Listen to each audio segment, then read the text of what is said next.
Doctor rape murder case में सजा का ऐलान हो चुका है। दोषी संजय को उम्र कैद की सजा मिली है। दोषी संजय को 50,000 का जुर्माना भी भरना पड़ेगा। 164 दिन बाद आपको बता दें कि कोर्ट ने यह सजा सुनाई है। सियालदह कोर्ट ने दोषी को सजा सुनाई है और अभी भी दोषी का यह कहना है कि मुझे फंसाया गया है। तो देखिए 164 दिन बाद दोषी को सजा सुनाई गई। हमने देखा किस तरह से आंदोलन हुआ, किस तरह से विरोध प्रदर्शन हुआ और अभी भी दोषी का यह कहना है कि मुझे फंसाया गया है, मैं निर्दोष हूं।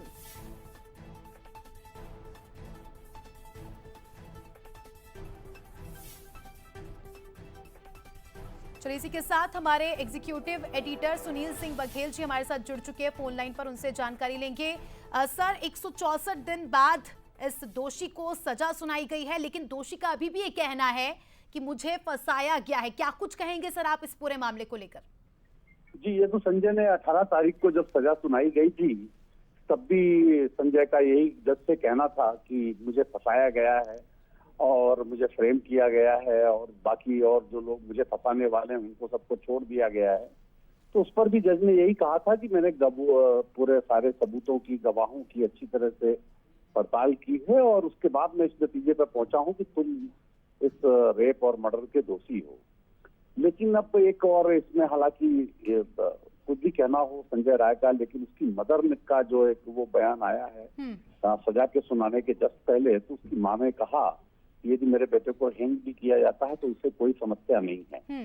हालांकि जो रेप पीड़िता थी उसके पिता का अभी भी यही कहना है कि वहां पर जब सैंपल लिए गए थे तो डीएनए में 4 पुरुषों की और एक महिला की उपस्थिति पाई गई थी। तो बाकी दोषी कहाँ हैं और उनको उम्मीद जताई है उन्होंने कि ये उनको भी सजा होगी। और इसमें भी एक और इम्पोर्टेंट बात ये है कि ममता बनर्जी ने इस पूरे मामले पर सीधे सीधे कुछ कहने से तो इनकार कर दिया जी, लेकिन इशारों में उन्होंने यही कहा कि किस तरह से सबूत पेश किए गए, किस तरह से पूरा केस लड़ा गया, इसके ऊपर डिपेंड करता है। तो ये तो कोर्ट का अपना विशेषाधिकार है।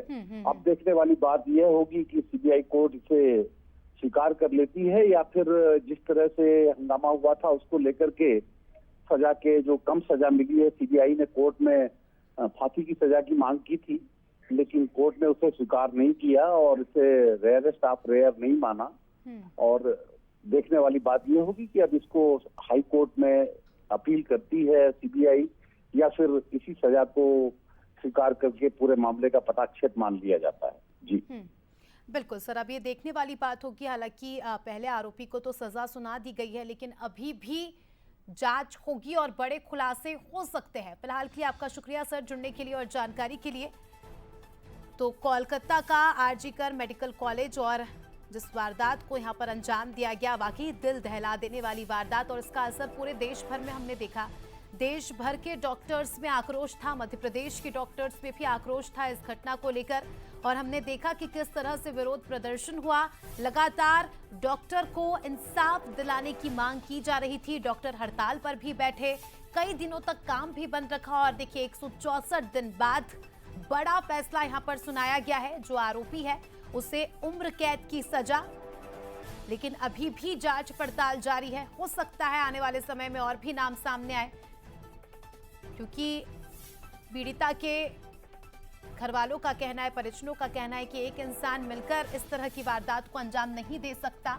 और भी आरोपी इस पूरे मामले में संलिप्त। तो देखिए आपको केस की टाइमलाइन भी बता देते हैं। 10 अगस्त 2024 पुलिस 9 अगस्त का पूरा मामला है। रेप के बाद महिला डॉक्टर का शव मिलता है हॉस्पिटल में, फिर उसके बाद रेप के बाद महिला डॉक्टर का शव मिलने से पूरे शहर में सनसनी फैल जाती है। पुलिस ने सिविक वॉलंटियर संजय रॉय को गिरफ्तार किया 10 अगस्त को और क्योंकि संजय रॉय पर ही शक था और उसके बाद उसकी गिरफ्तारी हुई। 12 अगस्त को कॉलेज के तत्कालीन प्रिंसिपल संदीप घोष को हिरासत में लिया गया और फिर उन्होंने इस्तीफा दिया। फिर 13 अगस्त को कोलकाता कोर्ट ने सीबीआई को जांच सौंपी और फिर सीबीआई ने पूरा मामला अपने हाथों में लिया। फिर उसके बाद जांच पड़ताल की गई, हर एंगल से मामले की जांच की गई और उसके बाद 15 अगस्त 2024 को भीड़ ने पूरे मेडिकल कॉलेज में तोड़फोड़ की।